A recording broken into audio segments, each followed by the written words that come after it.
السلام علیکم دوستو، آئقوت الب ابتدائی عثمانی تاریخ کے گمنام ہیروز میں سے ایک ہے۔ عثمانی رہنما سلطنت کے بانی عثمان اول کی کلیدی فوجی مہمات اور نئے فتح شدہ علاقوں کی انتظامیہ میں اہم کردار ادا کیا۔ ان کے تعاون سے عثمانی سلطنت کو ایک معمولی سرحدی ریاست سے اناطولیہ میں بڑھتی ہوئی طاقت میں تبدیل کرنے میں مدد کی۔ آئقوت الب کی کہانی 13 صدی کے اناطولیہ کے ناہموار سرحد سے شروع ہوتی ہے۔ یہ ایک ایسا خطہ ہے جہاں بازنطین اور ترک فوجیں تسلط کے لیے باقاعدگی سے ٹکراتی تھیں۔ اس غیر مستحکم ماحول نے اپنے باشندوں سے لچک اور جنگی مہارت کا مطالبہ کیا۔ آئقوت الب اسلامی دائرے کو پھیلانے اور اس کی حفاظت کے لیے وقف کرنے والوں کی جدوجہد اور کامیابیوں کا مشاہدہ کرتے ہوئے پلا بڑھا۔ تاریخی ریکارڈ بتاتے ہیں کہ آئقوت الب عثمان اول کی قائدانہ صلاحیت کو تسلیم کرنے والے اولین لوگوں میں سے تھے۔ اتحاد اور انصاف کے عثمان کے وژن کی طرف متوجہ آئقوت الب نے خود کو ابھرتی ہوئی عثمانی ریاست کے ساتھ جوڑ دیا۔ آئقوت الب کی ابتدائی زندگی پراسراریت میں گھری ہوئی ہے، لیکن ایک ہنرمند اور نڈر لڑاکا کے طور پر اس کی شہرت تیزی سے پوری سرحد میں پھیل گئی۔ عثمان اول کے ساتھ اس کی وفاداری اتحاد سے زیادہ تھی۔ یہ ایک ایسی شراکت داری تھی جس کی جڑیں مشترکہ اقدار اور ایک ٹوٹے ہوئے خطے میں امن اور خوشحالی لانے کی باہمی خواہش تھی۔ سلطنت عثمانیہ کا عروج آئقوت الب جیسے جنگجوؤں کے تعاون کے بغیر ناممکن تھا۔ اس نے کئی کلیدی لڑائیوں میں اہم کردار ادا کیا جنہوں نے نوخیز ریاست کی تقدیر کو تشکیل دیا۔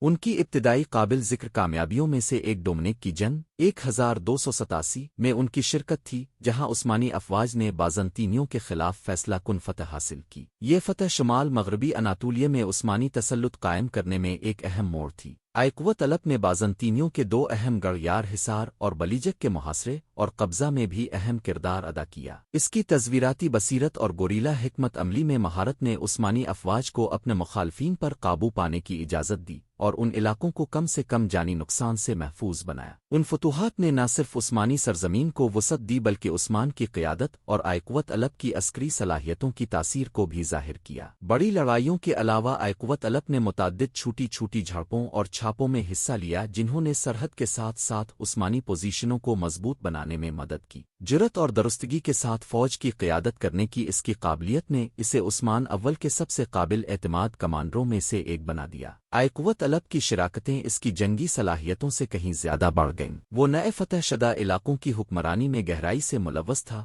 بازنطین سے عثمانی حکمرانی میں ہموار منتقلی کو یقینی بناتا تھا۔ متنوع آبادیوں میں مسلمانوں، عیسائیوں اور دوسروں کے درمیان ہم آہنگی کو فروغ دینے کی ان کی صلاحیت ابتدائی عثمانی ریاست میں استحکام کو برقرار رکھنے میں اہم کردار ادا کرتی تھی۔ آئقوت الب ایک قابل ذکر کردار کا آدمی تھا اور اس کی خوبیوں نے اسے ایک لیڈر اور جنگجو کے طور پر ممتاز کیا۔ ان میں سرفہرست عثمان اول کے ساتھ ان کی غیر متزلزل وفاداری تھی۔ بدلتی ہوئی وفاداریوں کے دور میں آئقوت الب انتہائی مشکل وقت میں بھی عثمانی کاز کے ساتھ اپنی وابستگی پر ثابت قدم رہا۔ اس کی کہانی چیلنجوں پر قابو پانے اور تاریخ کے دھارے کو تشکیل دینے میں لگن اور وژن کی طاقت کی لازوال یاد دہانی کے طور پر کام کرتی ہے۔